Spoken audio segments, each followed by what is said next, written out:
solar fotovoltaica, los principios de funcionamiento que tienen detrás. Vamos a descubrir el efecto fotoeléctrico y su historia. También explicaré el porqué del funcionamiento eléctrico y su diferencia entre el efecto fotovoltaico. También veremos gracias a ello el porqué las células fotovoltaicas, cómo funcionan. Aunque desafortunadamente no cuento con las imágenes apropiadas para este video, trataré de explicarlo mejor. Todo el mundo conoce a Albert Einstein, el maravilloso físico alemán que hizo revolucionar la física moderna. Su gran estructura hace parte de la teoría del siglo XX, su gran teoría de la relatividad. Fue tan maravilloso y extraordinario que se volvió tendencia en el mundo. Como saben, lo podemos ver en murales, en estampados de cuadernos, estampados de ropas, también en cuadros. Es confirmado que el premio que ganó Einstein no fue por la relatividad ni mucho menos por la ecuación. No fue por ninguna de esas dos grandes cosas. Fue nada más y nada menos por el efecto fotoeléctrico. El efecto menos conocido. Este efecto sí se conocía antes, y el primero en descubrirlo fue Henry Hertz, el de los hercios, tras observar un fenómeno de alta tensión. Cuando trabajamos con alta tensión, el aire alrededor del metal que forma los materiales conductores se ioniza, es decir, se vuelve cierto sentido conductor. Por eso es muy importante tener las distancias entre infraestructura. Y por eso también imagínate si alguien se electrocuta en un cable de alta tensión, simplemente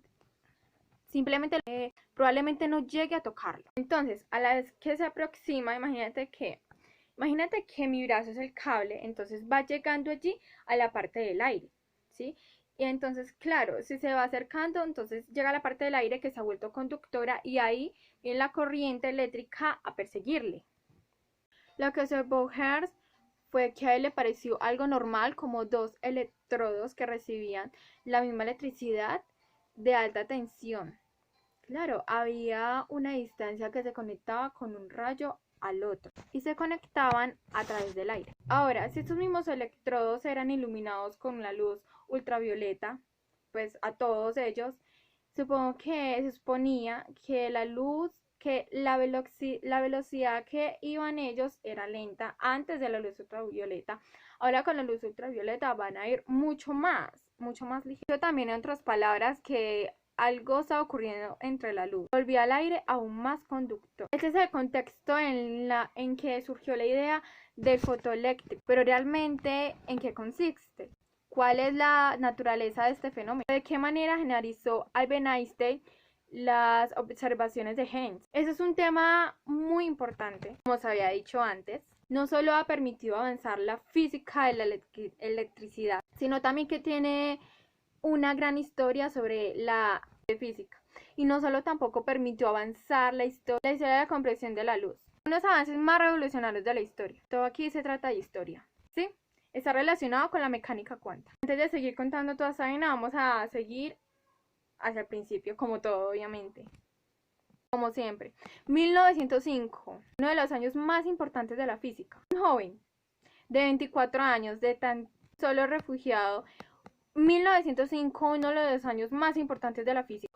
Y casi indigencia, fue refugiado y consigue trabajo en una oficina de patentes. Y en su tiempo libre consigue anexar a su tiempo libre, por así decirlo, 4 obras que nadie había conocido antes, dando con 4 de los artículos más revolucionarios de la historia, cada uno de sí mismo suficientemente importantes para poner a Einstein uno de los científicos más revolucionarios de la historia y de los tiempos. Ojo, trató con el movimiento neológico y trató con eso los mayores de los tiempos, una experiencia directa de la ciencia de los átomos. Dio con una nueva descripción con el espacio del tiempo, con la relatividad. Descubrió la relación masa-energía y, por si fuera poco, publicó un brillante artículo también como los otros 3 que había fabricado. Resulta que Einstein resuelve el misterio fotoeléctrico en una mezcla de valor, ingenio y oportunismo. Están en estado público. ¿Por qué? Ya te contaré. El efecto fotoeléctrico, que es: llega luz en unas placetas separadas y empieza a producir luz. Verás, ¿qué tendrá esto de raro?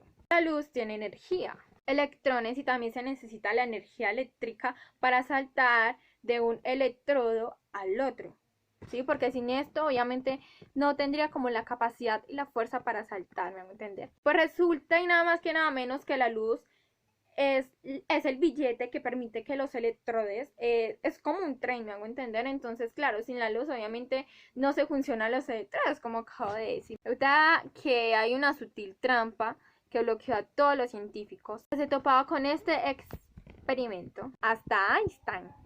Y es que cuando uno hacía ese experimento se topaba con algo muy raro. Entonces, vale, uno llega y se pone a pensar, si los electrodes pues obviamente funcionan por medio de la electricidad, entonces supongo que si hay mucho más electricidad, entonces claro, va a ser los electrodes mucho más potente, claro.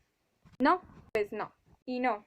Había una grandiosa y fuerte energía que había entre los electrones y la energía que se conectaba a ellos.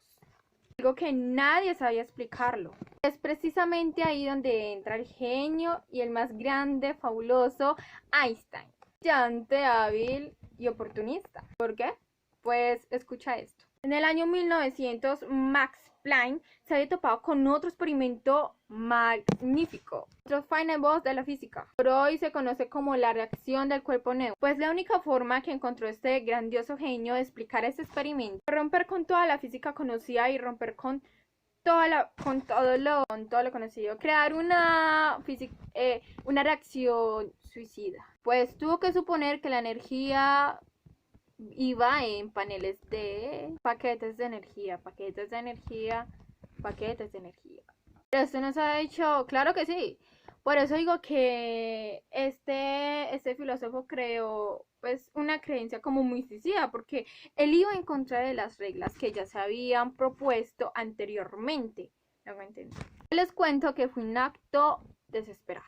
Paquetes de energía de luz los llamó cuantos. Ha puesto la primera piedra de química, así como hoy en día pues la llamamos como mecánica cuántica. Pues bien, Einstein, como ya sabemos todos que él tenía pues ciertas ideas, pues hizo lo siguiente. Vio que podía tener como pues obviamente una idea, ¿sí? A la propuesta, pues le puso una propuesta a este señor para que, o sea, el problema que se había mostrado en este momento pues no siguiera mayores. Entonces pensó, ¿será que la propuesta que ese señor se está empleando y la energía que está transcurriendo, eso podría como paquetes de energía y no ondas? Los paquetes que Juan había usado unos años antes, pues sí, ha podido tener sentido. Planck había propuesto que su panel de luz había sido una frecuencia proporcional multiplicada por la constante que hoy en día conocemos como constante de Planck. También ha evolucionado la energía que hoy conocemos como protones. ¿Se quedó en el laboratorio de física? Claro que no. Más que todo ese es como el más importante, y más cuando les hablen a ustedes de como la física, las importancias de la física y todo lo que hemos hablado. No se olviden de el famoso Einstein. Esto ha llegado a la industria de la energía. Gracias a esto, Einstein ganó el premio Nobel de Física número 1 en 1901. 16 años después de escribir en el artículo un punto de vista heurístico sobre la producción y la transformación de la luz. Pues muy bien, te preguntarás ¿qué tiene que ver todo esto sobre el funcionamiento de las placas? Realmente, si te pones a pensar, lo que nos ha contado sobre la energía fotovoltaica, pues la luz llega a la energía solar y ahí empieza a funcionar los electrodos, que después se verterán a la red eléctrica. ¿Qué pasó esto el efecto fotoeléctrico? Pues sí y no. Resulta que nada más este vidrio, placas fotovoltaicas, ese llamado el elemento fotovoltaico, secreto del elemento fotoeléctrico. Así como habíamos visto en el movimiento fotoeléctrico que los rayos de luz transmiten, pues debido a eso transmiten electrones visible o ultravioleta. En el elemento fotoeléctrico hablamos también de la luz sobre la energía solar también. En el caso de Einstein se liberó liberan electrones al recibir una energía solar. En el caso del efecto fotovoltaico, en el efecto fotoeléctrico se liberan electrones al recibir. La diferencia entre el efecto fotovoltaico es que se reduce a recibir dos puntos cardinales, dos puntos iguales. Y claro, como ya sabemos que en un lugar cerrado, dos electrones va a dar una electricidad igual.